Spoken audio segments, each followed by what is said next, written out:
You're listening to WADR LP 103.5 FM, Janesville, Wisconsin.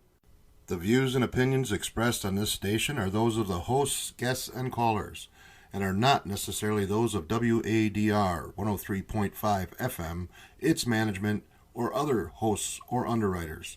The shows found on WADR and its web presences can promote any lifestyle, belief, religion, political affiliation, or other personal practice. And now let's settle in and listen to Gayle Lange Puhl in Holmes World. Excellent, Watson, excellent.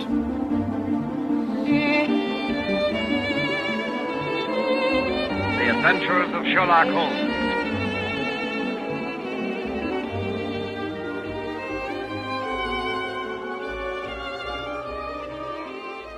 Welcome to Holmes World. My name is Gayle Lange Puhl, and this is my little co-host, Sherducky. He is a little rubber ducky that looks just like Sherlock Holmes if Sherlock Holmes looked like a little rubber ducky. Yes, I'm very excited. Let's go on to the show. Holmes World is the weekly program here at WADR 103.5 FM that covers everything in the Sherlock Holmes universe. I live in it, and you are invited today to join me.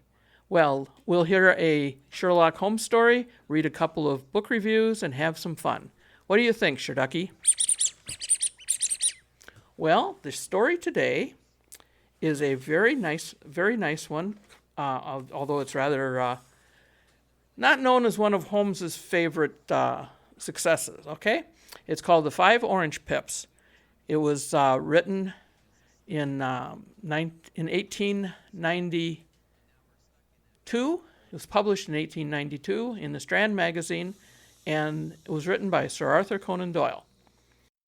When I glance over my notes and records of the Sherlock Holmes cases between the years 82 and 90, I am faced with so many which present strange and interesting features that it is no easy matter to know which one to choose and which to leave. Some, however, have already gained publicity through the papers, and others have not offered a field for those peculiar qualities which my friend possesses in so high a degree, and which it is the object of these papers to illustrate.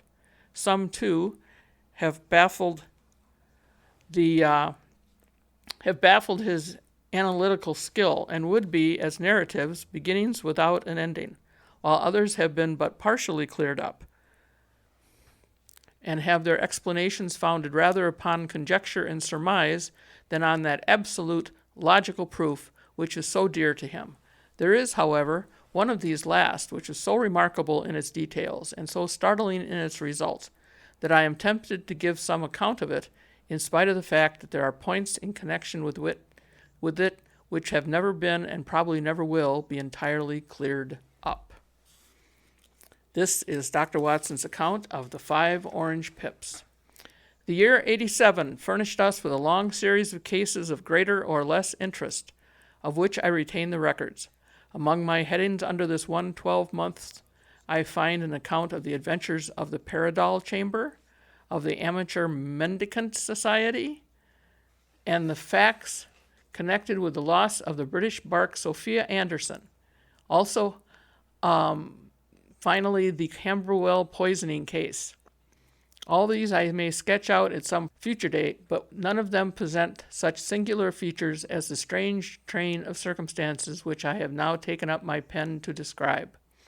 It was in the latter days of September, and the gales had set in with exceptional violence.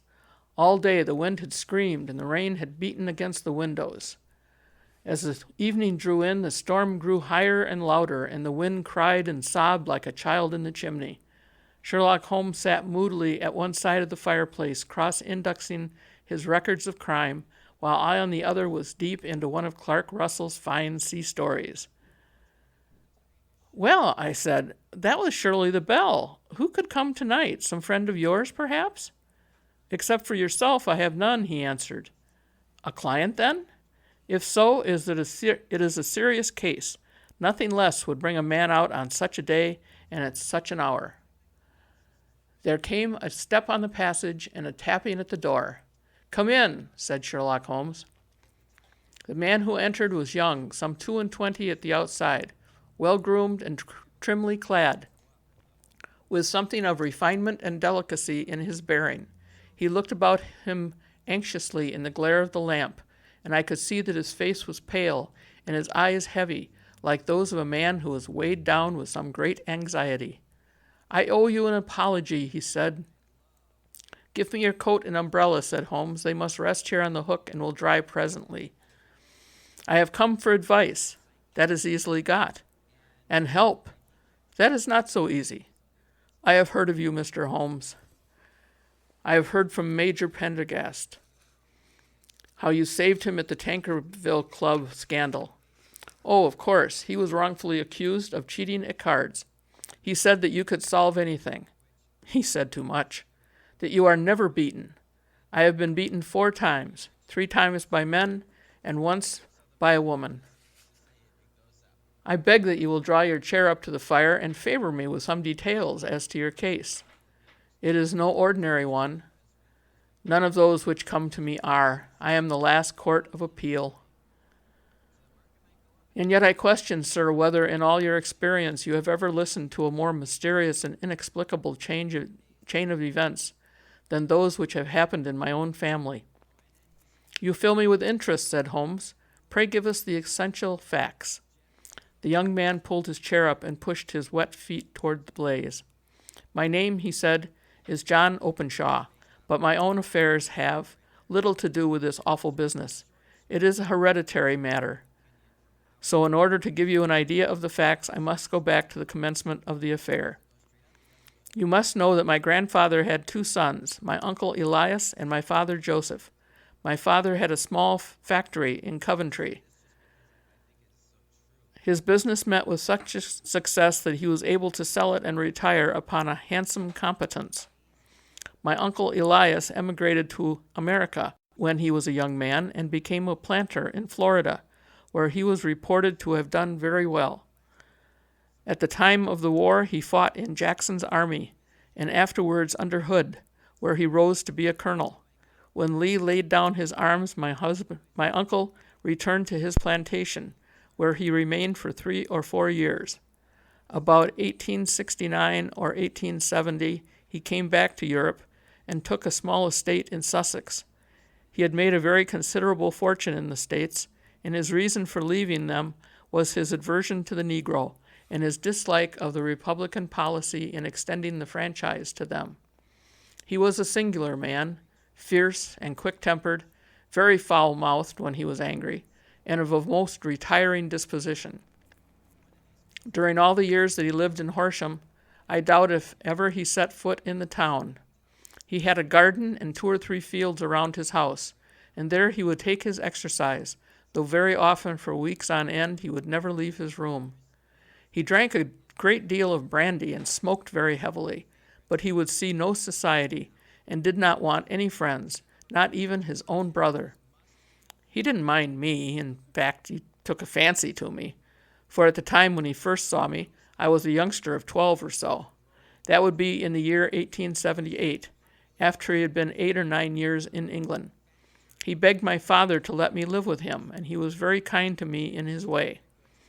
When he was sober, he used to be fond of playing backgammon and draughts with me, and he would make me his representative both with the servants and with the townspeople, so that by the time I was 16, I was quite master of the house.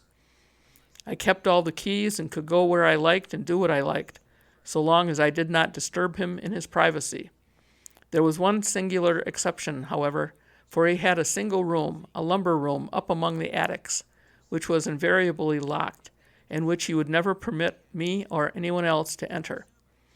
With a boy's curiosity, I had peeped through the keyhole, but I never was able to see more than such a collection of old trunks and bundles as would be expected in such a room. One day, it was in March 1883, a letter with a foreign stamp lay upon the table in front of the colonel's plate. "From India," he said as he took it up. "Pondicherry postmark. What can this be?" Opening it hurriedly, out there jumped 5 little dried orange pips, which pattered down upon his plate. I began to laugh at this, but the laugh was struck from my lips at the sight of his face. His lip had fallen, his eyes were protruding, his skin the color of putty, and he glared at the envelope which he still held in his trembling hand. "Kay, Kay, Kay!" he shrieked, and then, my God, my sins have overtaken me." "What is it, Uncle?" I cried. "Death," said he.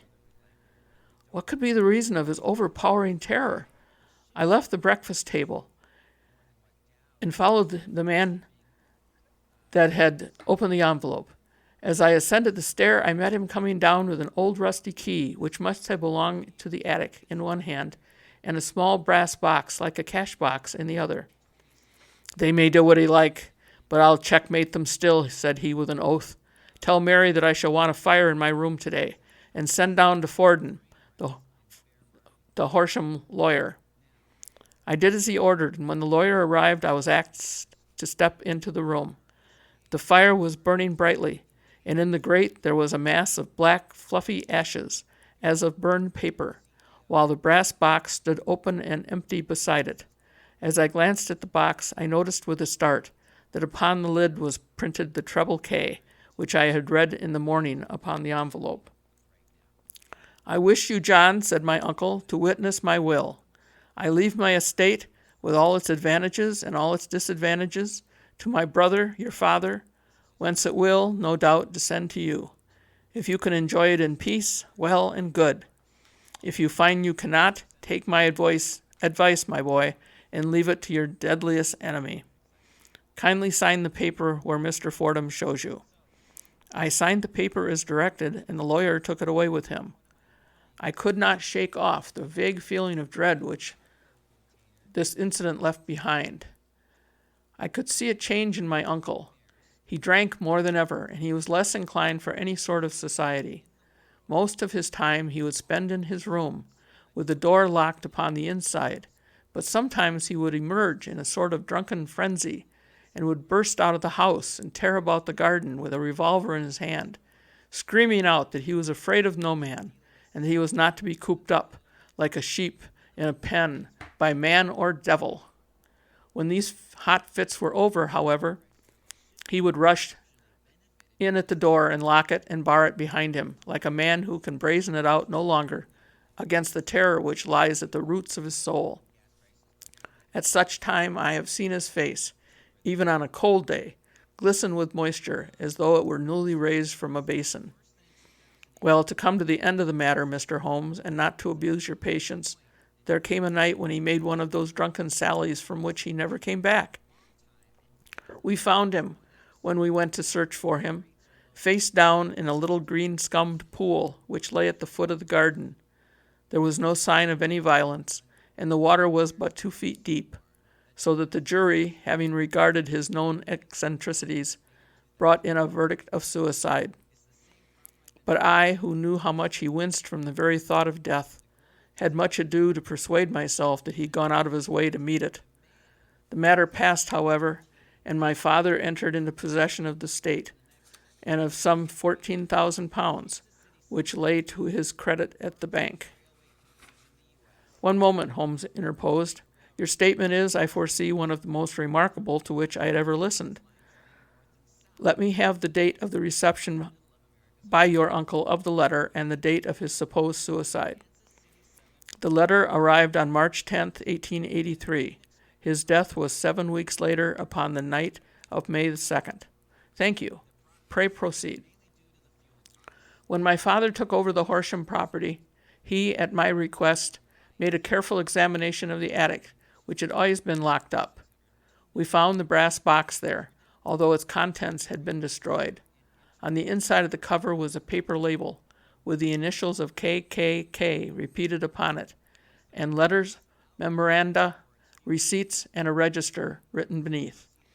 These, we presume, indicated the nature of the papers which had been destroyed by Colonel Openshaw.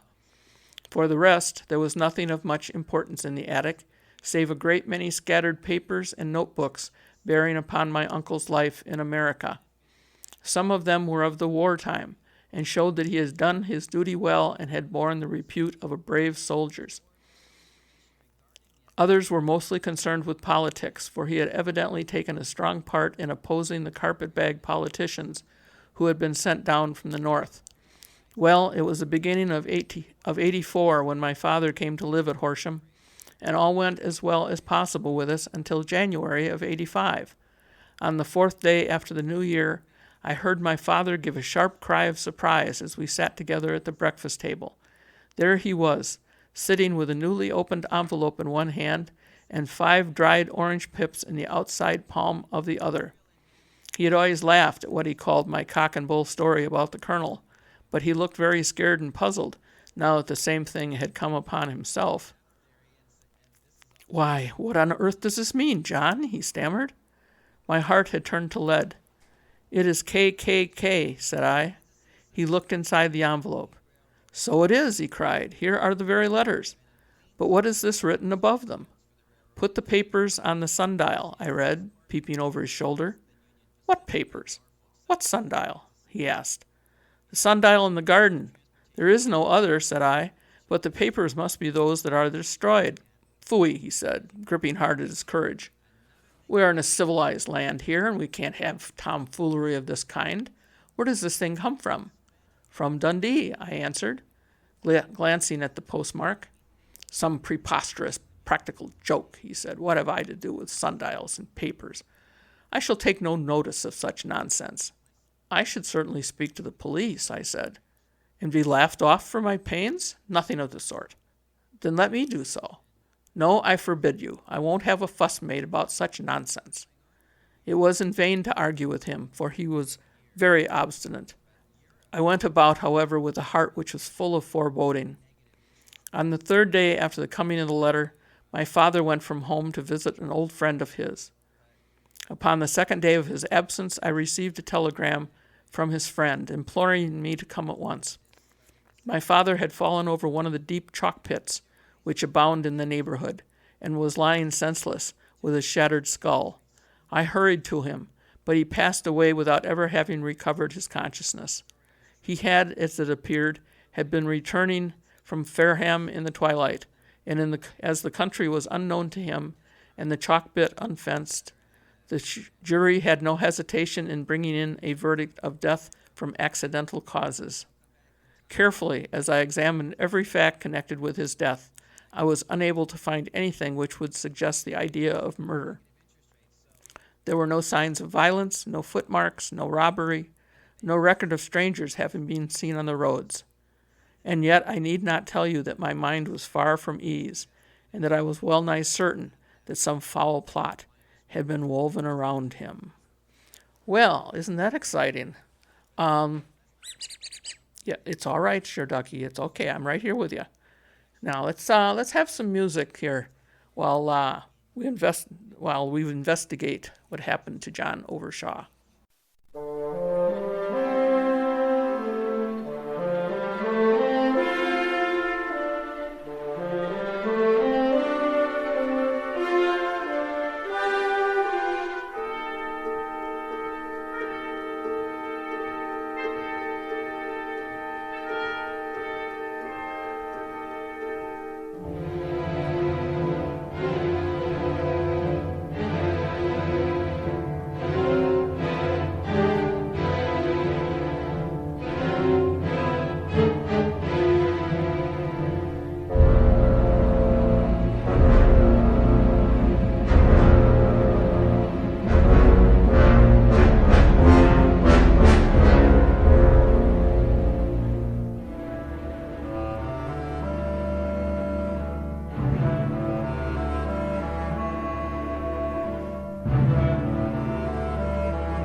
The classical selections today are the musical soundtrack of the movie The Private Life of Sherlock Holmes, a Billy Wilder 1970 film.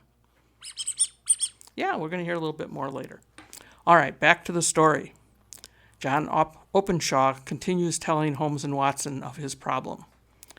In this sinister way, I came into my inheritance.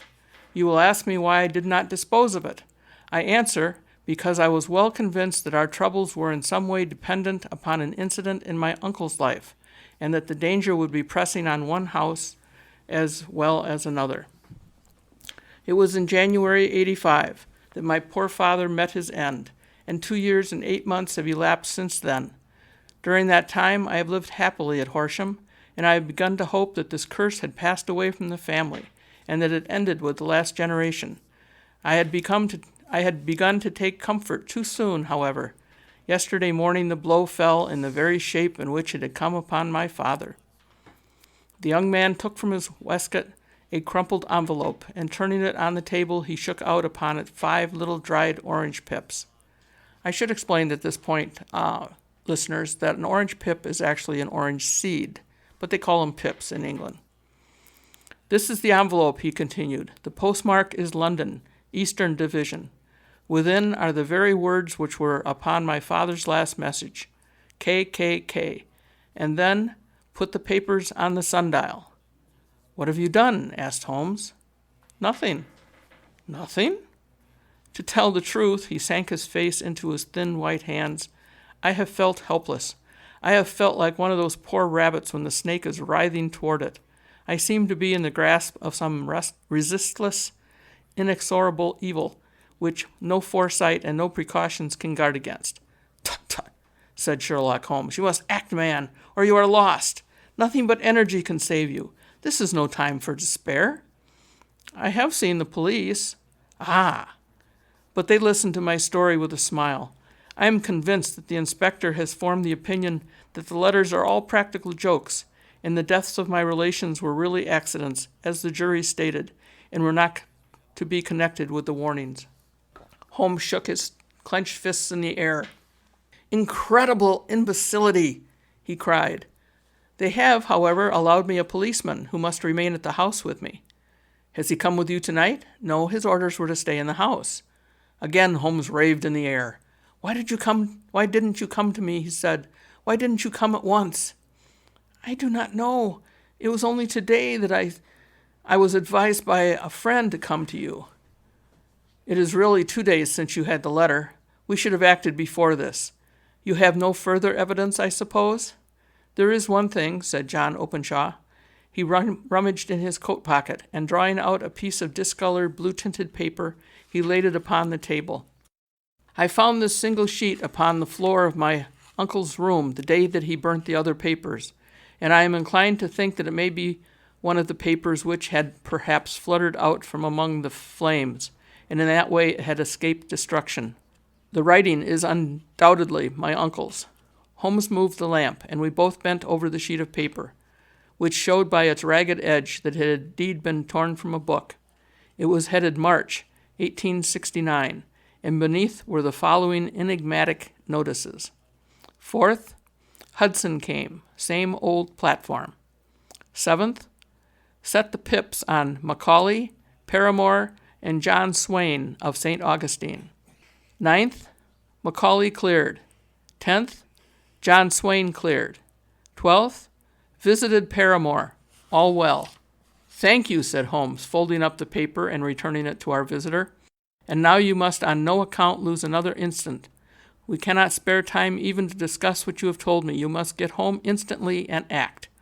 What shall I do? There is but one thing to do. It must be done at once. You must put this piece of paper which you have shown us into the brass box which you have described. You must also put in a note to say that all the other papers were burned by your uncle, and that this is the only one which remains.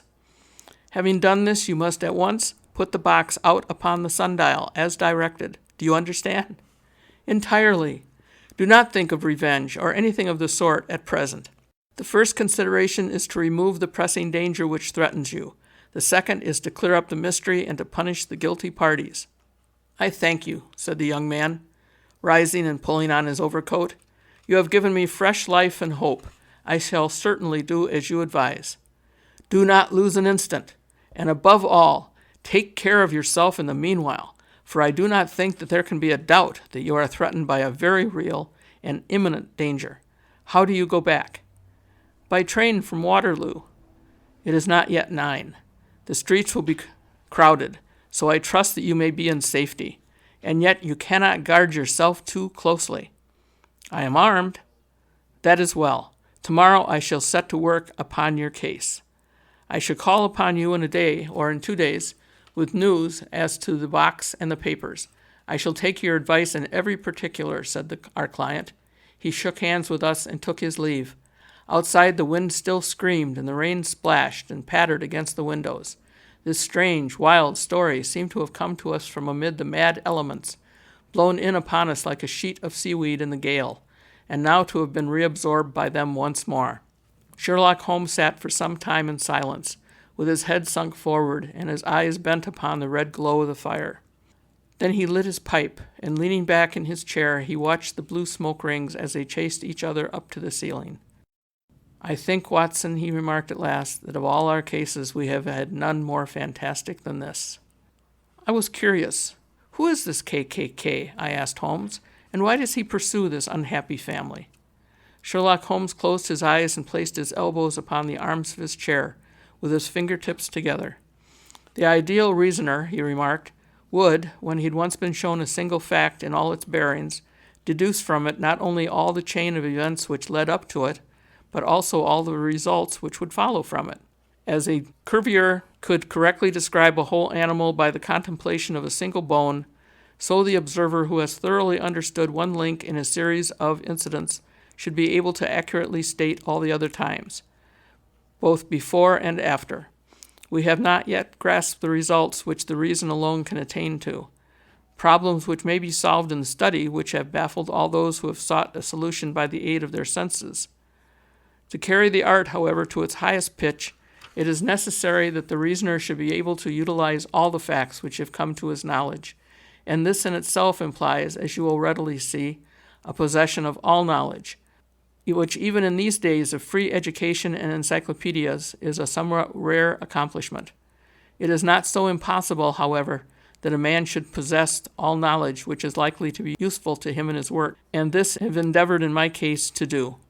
I say now that a man should keep his little brain attic stocked with all the furniture which he is likely to use, and the rest he can put away in the lumber room of his library, where he can get at it if he wants it. Now, for such a case as the one which has been submitted to us tonight, we need certainly to master all our resources. Kindly hand me down the letter K of the American Encyclopedia, which stands upon the shelf beside you. Thank you. Now, let us consider the situation and see what may be deduced from it. In the first place, we may start with the strong presumption that Colonel Openshaw had some very strong reason for leaving America.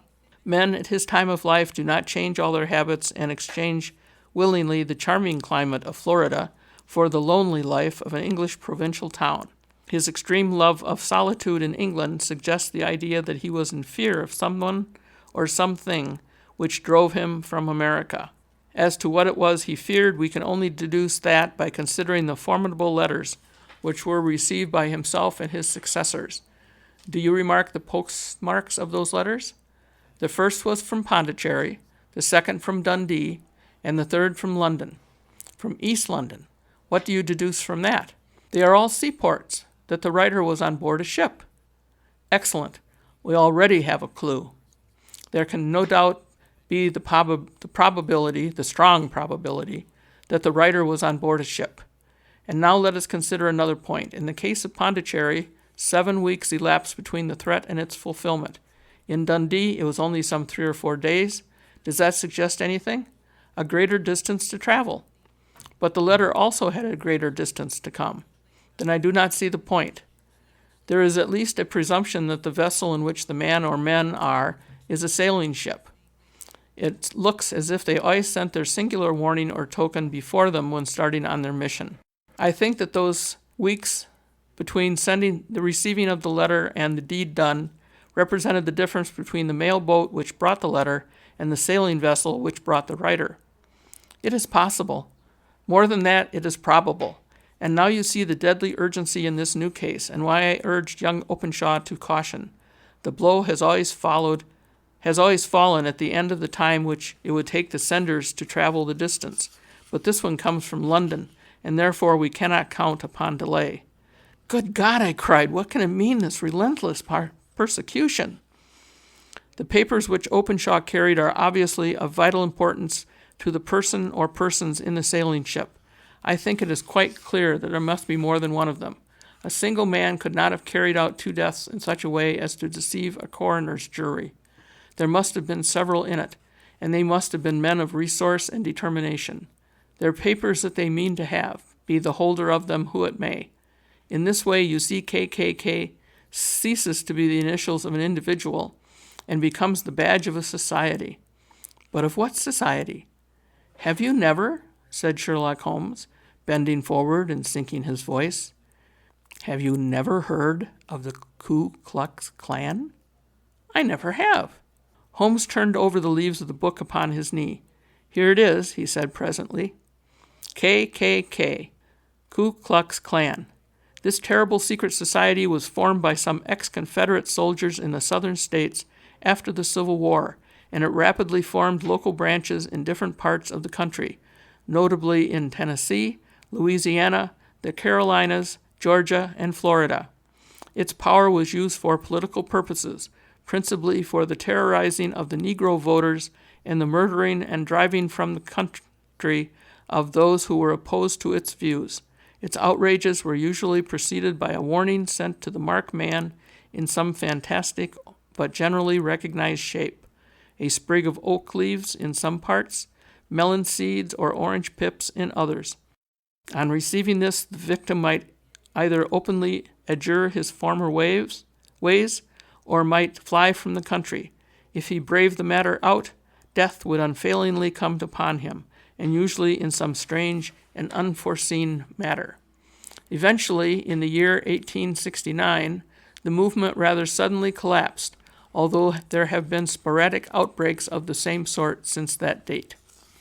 You will observe, said Holmes, laying down the volume, that the sudden breaking up of the society was coincident with the disappearance of Openshaw from America with their papers. It may well have been the cause and effect. It is no wonder that he and his family have some of the most implacable spirits upon their track. You can understand that this register and diary may implicate some of the first men in the South, and there may be many who will not sleep easy at night until it is recovered. Then the page we have seen is such as we might expect. It ran, if I remember right, sent the pips to A, B, and C, that is, sent the society's warning to them. Then there are successive entries that A and B cleared or left the country, and finally that C was visited with, I fear, a sinister result for C. There is nothing more to be said or done tonight, so hand me over my violin and let us try to forget for half an hour the miserable weather and the still more miserable ways of our fellow men. It had cleared in the morning, and the sun was shining with a subdued brightness through the dim veil which hangs over the great city. Sherlock Holmes was already at breakfast when I came down. You will excuse me for not waiting for you, said he, for I have, I foresee, a very busy day before me in looking into this case of young Openshaw's. I lifted my unopened newspaper from the table and glanced my eye over it. It rested upon a heading which sent a chill to my heart. Holmes, I cried, you are too late. Ah, he said, laying down his cup. I feared as much. How is it done? He spoke calmly, but I could see that he was deeply moved. My eye caught the name of Openshaw, and the heading, Tragedy near Waterloo Bridge. Here is the account. Between 9 and 10 last night, Police Constable Cook of the H Division, on duty near Waterloo Bridge, heard a cry for help and a splash in the water. The night, however, was extremely dark and stormy, so that, in spite of the help of several passers-by, it was quite impossible to effect a rescue. The alarm, however, was given, and by the aid of the water police, the body was eventually recovered. It proved to be that of a young gentleman, whose name, as it appeared from an envelope which was found in his pocket, was John Openshaw, and whose residence is near Horsham. It is conjectured that he may have been hurrying down to catch the last train from Waterloo Station, and that in his haste and the extreme darkness he missed his path and walked over the edge of one of the small landing places for river steamboats. The body exhibited no trace of violence, and there can be no doubt that the deceased had been the victim of an unfortunate accident. We sat in silence for some minutes, Holmes more depressed and shaken than I had ever seen him. "That hurts my pride, Watson," he said at last. "It is a petty feeling, no doubt, but it hurts my pride. It becomes a personal matter with me now, and if God sends me health, I shall set my hand upon this gang. That he should come to me for help, and that I should send him away to his death, He sprang from his chair and paced about the room in uncontrollable agitation, with a flush upon his sallow cheeks, and a nervous clasping and unclasping of his long, thin hands. "They must be cunning devils," he exclaimed at last. "How could they have decoyed him down there? The embankment is not on the direct line to the station. The bridge, no doubt, was too crowded even on such a night for their purpose.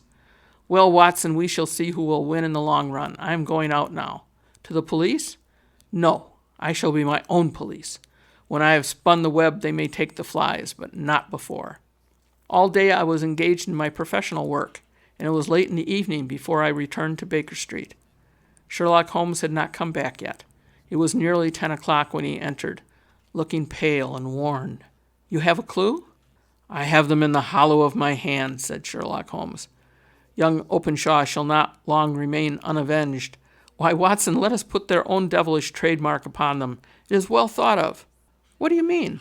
He took an orange from the cupboard, and tearing it to pieces, he squeezed out the pips upon the table. Of these he took 5 and thrust them into an envelope. On the inside of the flap he wrote S.H. for J.O. Then he sealed it and addressed it to Captain James Calhoun, bark Lone Star, Savannah, Georgia. "That will await him when he enters port," said he, chuckling. "It may give him a sleepless night. He will find it as sure a precursor of his fate as Openshaw did before him." "And who is this Captain Calhoun?" "The leader of the gang. I shall have the others, but he first." "How did you trace it, then?" He took a large sheet of paper from his pocket, all covered with dates and names. "I have spent the whole day," said he, "over Lloyd's registers and files of the old papers, following the future career of every vessel which touched at Pondicherry in January and February of '83. There were 36 ships of fair tonnage which were reported there during those months. Of these, one, the Lone Star, instantly attracted my attention, since, although it was reported as having cleared from London, the name is that which is given to one of the states of the Union. Texas, I think. I was not and am not sure which, but I knew that the ship must have an American origin. What then? I searched the Dundee records, and when I found that the bark Lone Star was there in January of '85, my suspicions became a certainty. I then inquired as to the vessels which lay at present in the port of London. Yes, the Lone Star had arrived here last week. I went down to the Albert dock and found she'd been taken down the river by the early tide this morning, homeward bound to Savannah. What will you do then? Oh, I have my hand upon him. He and the 2 mates are, as I learned, the only native-born Americans in the ship. The others are Finns and Germans. I know also that they were all 3 away from the ship last night. I had it from the stevedore who'd been loading their cargo. By the time that their sailing ship reaches Savannah, the mail boat will have gotten this letter, and the cable will have informed the police of Savannah that these 3 gentlemen are badly wanted here upon a charge of murder. There is ever a flaw, however, in the best laid plans of humans, and the murderers of John Openshaw were never to receive the orange pips which would show them that another, as cunning and as resolute as themselves, was upon their track. Very long and very severe were the gales that year. We waited long for news of the Lone Star of Savannah, but none ever reached us. We did hear at last that somewhere far out in the Atlantic, a shattered stern post of the boat was seen swinging in the trough of a wave, with the letters L.S. carved upon it, and that is all which we shall ever know of the fate of the Lone Star. Oh, yeah, it's very exciting. And isn't it sad that they never caught the bad guys?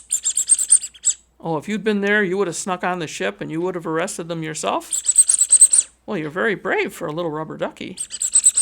Yes, I know, you are sure ducky, and you would be brave. Well, that is the adventure of the 5 orange pips, and it was a very popular movie to be made, or it was a very popular story to be made into a movie, most notably The House of Fear, which was put out by Universal in the 1940s and starring Basil Rathbone and Nigel Bruce. Of course, they altered it a little bit, but basically it was the story of a group of men who all lived in one house, the Band of Good Friends. How one by one they were knocked off by a mysterious unknown entity, each person insured for the benefit of all the others. And of course, the more you knock off, the bigger the benefit grows. So that was a very successful movie. I would recommend it if you have a chance to pick it up in a DVD form. The House of Fear with Basil Rathbone and Nigel Bruce from the Universal Studios. Now, I want to welcome you again to Holmes World. I live here, and you are joining me on WADR 103.5 FM radio. My name is Gayle Lange Puhl, and my little friend is named Sherducky. Yes. Now, Sherducky, what is next? Oh, yeah, I have some book reviews here. Now, these will be interesting. There I have, the first review is called Sherlock Holmes versus Dracula. No, you're all right. It's broad daylight. There's no vampires. You must remember this. There are no vampires, at least not in Janesville today. All right, Dracula was first revealed in the book of the same name written by Bram Stoker, a theater manager in London. The book was published in 1897. It is an exciting and indeed horrifying tale that took place 7 years before that date. But Bram Stoker, for unknown reasons of his own, completely left out the assistance and help given by Sherlock Holmes and his faithful companion, Dr. John Watson. Loren D. Estelman has corrected this negligence with his book, Sherlock Holmes versus Dracula. Thomas C. Parker, reporter for the Whitby Daily Graph newspaper, was sent to investigate the mysterious shipwreck that had recently occurred on the beach of the northern English town. A Russian ship that bore no name. The wreck was found to be deserted, with only one dead man aboard. Lashed to the wheel was the body of the captain, with an expression on his face of horror and fear. Witnesses told of a great black shape, a dog perhaps, that was seen running away into the darkness. Otherwise, the entire ship was wrecked upon the sands. There was nothing on it except a cargo of 50 boxes, half filled with dirt. Mr. Parker wanted Sherlock Holmes to investigate these strange happenings. The trail goes cold in the book until reports of a bloofer lady preying on young children in London late at night brings Holmes and Watson back into action. They find themselves involved when they discover the lady's body impaled by a stake and surrounded by a group of her friends who had been assembled to finally set her undead soul at rest. Next, Holmes and Watson are visited by Count Dracula himself. He warns the intrepid pair off, but when Holmes stands up to the vampire, terrible results follow. As the circle tightens around this fiend, Dracula reacts by making it personal. He abducts Mrs. Watson and carries her off.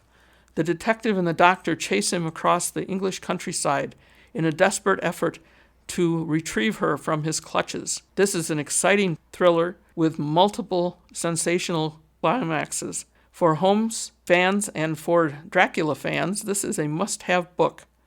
Loren D. Estelman has written a classic with Sherlock Holmes versus Dracula, published by iBooks, Inc., a division of Pocket Books, a division of Simon & Schuster, Inc. Well, and then that was very successful. That was a very successful book. And so Loren D. Estelman was encouraged to write a second book. And this one is entitled Dr. Jekyll and Mr. Holmes. Loren D. Estelman has written more than 60 books, including the Amos Walker and Paige Murdoch series. He has won 2 American Mysteries Awards and been nominated for the National Book Award. When a doctor goes wrong, he is the first of criminals. He has the knowledge and he has the nerve, Sherlock Holmes said in The Speckled Band. Dr. Jekyll and Mr. Holmes is the second story Lauren D. Estelman has published about the great detective and Dr. Watson. In this book, Holmes and Watson are commissioned by the lawyer G. J. Utterson, who had recently drawn up a new will for one Dr. Henry Jekyll. He was concerned because his friend Dr. Jekyll had arranged the will to give all the doctor's money and possessions over to a man the lawyer had never heard of, one Edward Hyde. Mr. Utterson asked Holmes to find out who this Mr. Hyde was and what relationship he had with Dr. Jekyll. Holmes' investigation was inconclusive, and Mr. Utterson came to 221B later to tell the detective to drop the case, that he no longer wanted the matter looked into. Holmes agreed, but he regretted not finishing the investigation. He warned the lawyer that one day he might regret Holmes's not finishing the case. When a member of Parliament, Sir Danvers Carew, is found beaten to death on the left bank of the River Thames, no less a personage than Queen Victoria enlists the talents of Mr. Sherlock Holmes to solve the case of the noted Buckingham Palace favorite. Scotland Yard methods have failed, and Holmes agrees to take the commission. During the course of his inquiries, the detective is struck by the strange link between the murder and the highly respected Dr. Jekyll and the immoral, debauched Edward Hyde, a man with no redeeming features. Can he solve the murder to the Queen's satisfaction? Can he figure out the connection, the saintly Dr. Jekyll and the low and dark figure of Edward Hyde share? Dr. Jekyll and Mr. Holmes, written by Lauren D. Estelman and published by Titan Books, a division of Titan Publishing Group of London. Recommended for all those who love the Robert Louis Stevenson classic and Sherlock Holmes. Now, these are both pastiches. They are not written by Arthur Conan Doyle, but they are written by wonderful authors who really know their subjects and who do a very good job at it. So the reference book for today is, again, the Sherlock Holmes book, Big Ideas Simply Explained, which is edited by David Stewart Davies and published by Penguin Random House. Now, in the back of the book are different pastiches that have been published. I want to read a couple of them to you. Dust and Shadow, an account of the Ripper killings by Dr. John H. Watson, written by Lindsay Fay. This book came out in 2009. I have met Miss Fay. She's a very bright and wonderful writer, and she has a couple other series going. This one is about Holmes and Watson and, of course, Jack the Ripper. This novel is yet another bloody encounter with Jack the Ripper for Holmes, but very different from Michael Diblin's The Last Sherlock Holmes Story and others. With assiduous historical detail, the world of early tabloid journalism, with Holmes himself a victim of character assassination, and fledgling clinical psychology are evoked in this relentless pursuit of Holmes of one of the world's first serial killers. This novel is a highly regarded Holmes pastiche. So highly regarded that for the last few years they've been trying to make it into a musical and put it on Broadway. Unfortunately, that hasn't happened yet, but they're still working on it. All right, another book that is interesting to read is The Further Adventures of Sherlock Holmes, The Peerless Peer. This was written by Philip Jose Farmer in 1974. In this quirky and inventive tale set during World War I, respected American science fiction writer Farmer sends an aged Holmes and Watson in pursuit of a devilish new weapon in Africa. It marks another occasion where the pair encounter a well-known fictional character.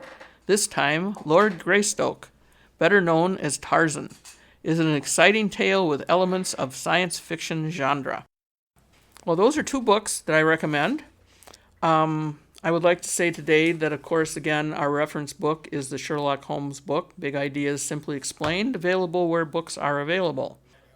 In The Five Orange Pips, Conan Doyle uses a device that's familiar in detective and horror stories of a ghost coming out of someone's past to haunt them or their offspring. In Elias Openshaw's case, the KKK are still coming to get him long after he believes he left them behind. His nephew recalls how he was a fierce and quick-tempered, very foul-mouthed man. Elias was a racist who made a fortune in Florida on a slave plantation and fought for the Confederates in the Civil War. Readers can only guess that he joined the KKK in 1866, that he was somehow involved in their violent campaigns, and that around 1869 he fled the U.S. with papers that would incriminate many KKK members. Unusual for this kind of story, the reader never learns what Elias did, how the papers came into his hands, why he left America, or why the KKK is on his trail. By not providing the background story, Conan Doyle tantalizes the reader brilliantly with a past that remains an enigma. Well, that's pretty much today's program. Well, yes, sure, Ducky, we can have some more music. Now, the following musical selections come today from the CD soundtrack of the movie The Private Life of Sherlock Holmes, a Billy Wilder 1970 film. You are listening to WADR 103.5 FM. This is Holmes World with Gayle Lange Puhl and Sherducky.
Thank you for listening to Holmes World with Gayle Lange Puhl and Sherducky.